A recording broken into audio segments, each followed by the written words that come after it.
And the other thing is this typhoon has very unique asymmetric structures. Most of rainfall was not produced near the center or core of the typhoon. It was produced probably 200 or 300 kilometers away from the typhoon center in the southern part of Taiwan.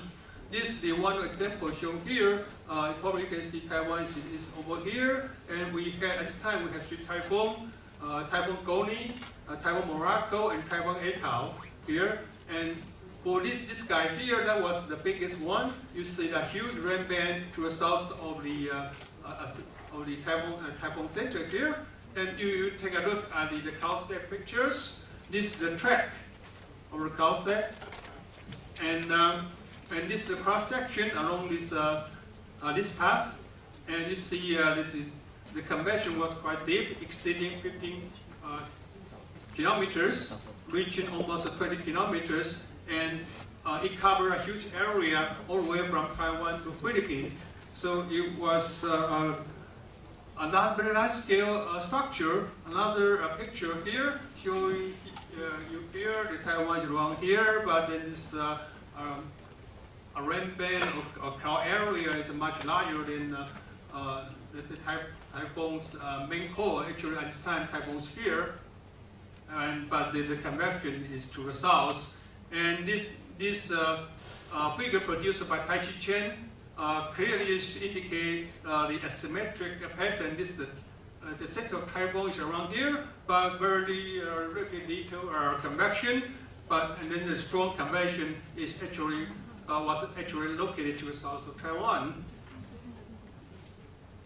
So if you do a simple analysis, you calculate the average flow between in early August, and you see there was a monsoon gyre here. And within the monsoon gyre, you actually have 3 typhoons. Okay, and if you plot the moisture transport or wind speed based on satellite data, and this is what you got at this time. This is the 8th of August, I believe, or 7th, I guess. Okay, and you see the typhoon center is down here. You got this circulation or typhoon circulation going like this, and to the southwest of Taiwan, you got this huge area of the moisture transport by southwesterly monsoon. Okay, so it's a much larger scale than the typhoon's scale, and the moisture converge actually to the west of Taiwan over the Taiwan Strait, and also in the southwestern part of Taiwan.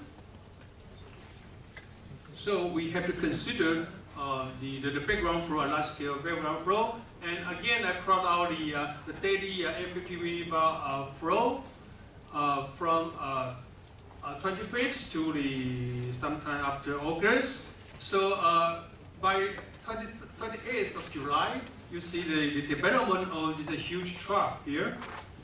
Okay, then it becomes closed circulation 1 day later, and after that, you see this propagation of wave-like pattern going northwestward toward Taiwan, going like this. And at this time, by the 3rd of August, you start seeing the signature of Typhoon Morakot. So Typhoon Morakot developed in this large area of cloud circulation and moving westward quickly, but then approach Taiwan and slow down. So there was clear evidence of large-scale circulation. So we did a very simple calculation. We used Bing Wang and Wan and Feng's, which is not specific southern monsoon index, and did a weather analysis here. And so what you see is in June and July, you got a strong fluctuation of intra-season oscillation with a period between 30 to 60 days, and it narrowed down to 40 to 20 to 40, 40 to 50 days in the late July and early August. And at this time, you have a development of 10 to 30 day perturbation very strongly. So at this time, you have 3 structures: a typhoon and the 40-day to 50 day and also 10 to 30 day perturbations. So we separate the flow according to into 3 bands, frequency band.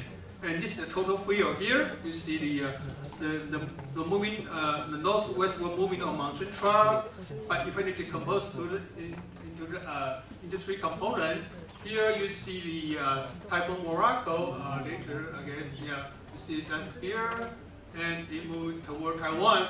But at this time, before that, actually, you look at the 10 to 30 day perturbation, you see a clearly wave-like pattern moving northwestward from the tropical frequency to Taiwan, and also these 2 guys actually was embedded in a more large, even larger scale of 40 to 50 day oscillations. Okay, so if I look at individual days, this for the 5th of August, you see the development of this cyclone circulation all the way from the Bay of Bengal, and it shows the tremendous moisture transport from the Bay of Bengal, South China Sea, and compared to the size with the Morakot circulation, it was much larger.